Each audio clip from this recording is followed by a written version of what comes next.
Hello बच्चों, let's read the question. The question is total charge minus Q is uniformly spread along length of a ring of radius R. किसी R radius की ring कर चारों ओर जो है वो minus Q total charge uniformly spread है. Now a small test charge plus Q of mass M is kept at the centre of the ring. अब रिंग के सेंटर में हमने स्मॉल क्यू चार्ज रख दिया है and is given a gentle push along the axis of the ring. और इसको एक जेंटल पुश दिया जाता है रिंग के एक्सिस की तरफ. तो हमको दो चीजें करनी है. एक तो शो दैट, फर्स्ट पार्ट में हमें ये प्रूव करना है, show that the particle execute a simple harmonic motion, की जो पार्टिकल है वो सिंपल हार्मोनिक मोशन करेगा, ये प्रूव करना है. और सेकेंड पार्ट में हमें इसका टाइम पीरियड निकालना है, टाइम पीरियड ऑब्टेन करना है. तो देखिए जो सिचुएशन हमें दे रखी है, सिचुएशन कुछ ऐसी है कि ये हमारे पास सपोज रिंग है. ठीक है, इस रिंग की जो रेडियस है ये सेंटर हो गया. इस रिंग की रेडियस हमको दे रखी है कैपिटल आर. और जो माइनस क्यू चार्ज है, माइनस क्यू चार्ज वो पूरे इस पर यूनिफॉर्मली क्या है, स्प्रेड है.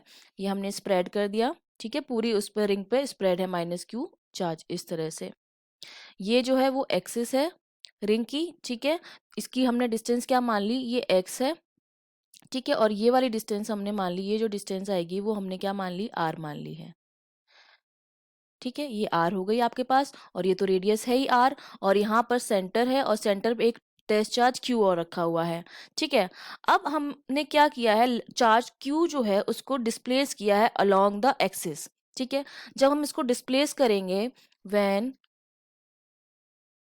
Q displaced, sorry just a minute, when Q displaced along the axis, तो क्या होगा, when Q displace along the axis, displaced along the axis, force लगेगा. ठीक है, और ये जो फोर्स होगा, इलेक्ट्रिक फील्ड जो होगा अलोंग द एक्सिस, वो कैसे दिया जाएगा, तो इलेक्ट्रिक फील्ड जो हमारा आएगा जब इसको हम पुश करेंगे तो इलेक्ट्रिक फील्ड होगा. और ये जो इलेक्ट्रिक फील्ड होगा, electric field along the axis, वो हमारा रिंग के लिए जो है वो कैसे दिया जाता है along the axis, that is coming out to be E equals to q 1/4 pi epsilon not, 4 pi epsilon not q x upon, bracket में आएगा R square plus x square की पावर 3/2. यही होता है किसी भी रिंग के अलोंग जो इलेक्ट्रिक फील्ड आता है अलोंग द एक्सिस, उसकी वैल्यू जो होती है वो यही होती है 1/4 pi epsilon q x upon R square plus x square की पावर 3/2. अब फोर्स जब आएगा इस पर, अब अगर मैं फोर्स निकालूं, force on charge Q, force अगर निकालूं क्यू पर, तो फोर्स हमारा क्या होता है, क्यू ई होता है. ठीक है, ई हम ऑलरेडी फाइंड आउट कर चुके हैं, तो जो मेरा एफ आएगा वो मेरा कितना आएगा, q into 1/4 pi epsilon not q x divide by, यहाँ पर कितना हो जाएगा, R square plus x square की पावर 3/2.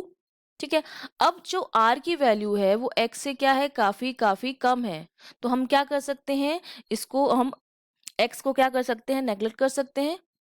इसको हमने क्या कर दिया, x की वैल्यू जो है वो r से काफ़ी बहुत कम है, x की वैल्यू. तो इसको हम क्या कर सकते हैं, नेग्लेक्ट कर सकते हैं.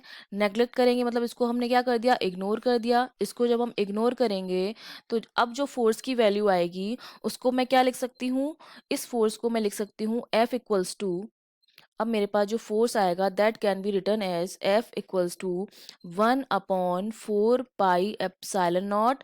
और यहाँ पर आ जाएगा q q x upon R cube.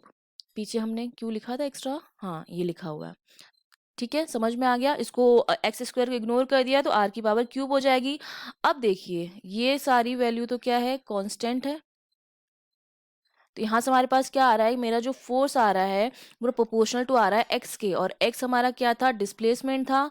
और अगर फोर्स जो होता है पार्टिकल पर लगने वाला फोर्स डिस्प्लेसमेंट के प्रोपोर्शनल होता है, that simply means and directed toward centre.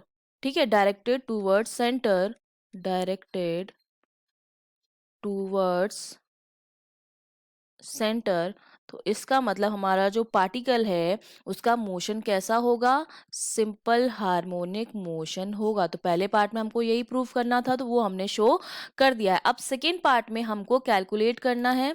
हमको क्या कैलकुलेट करना है, टाइम पीरियड कैलकुलेट करना है। ये तो हमने ए पार्ट किया है। बी पार्ट में टाइम पीरियड कैलकुलेट करना है। तो टाइम पीरियड जो होता है टी, वो कैसे दिया जाता है, 2 पाई बाई ओमेगा। ओमेगा क्या होता है, अंडर रूट के अपॉन एम। तो 2 पाई अपॉन अंडर रूट के अपॉन एम। ये जो कांस्टेंट आया है वही हमारा क्या है, के की वैल्यू है।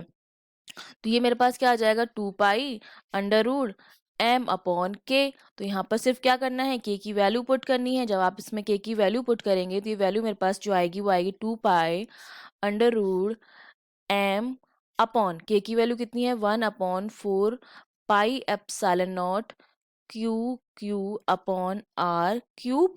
तो इसको फर्दर सॉल्व करेंगे तो फाइनली टी जो आएगा मेरे पास वो आएगा 2 पाई, ब्रैकेट में 4 पाई एप्सिलॉन नॉट ऊपर चला जाएगा, 4 pi epsilon not m R cube, और नीचे क्या बचेगा, क्यू क्यू। तो ये हमारा क्या आएगा, टाइम पीरियड आ जाएगा। तो ये हमारा क्या हो गया, सेकेंड पार्ट हो गया। ठीक है, तो फर्स्ट पार्ट भी हो गया एंड सेकेंड पार्ट भी हो गया। I hope you understood well. All the best.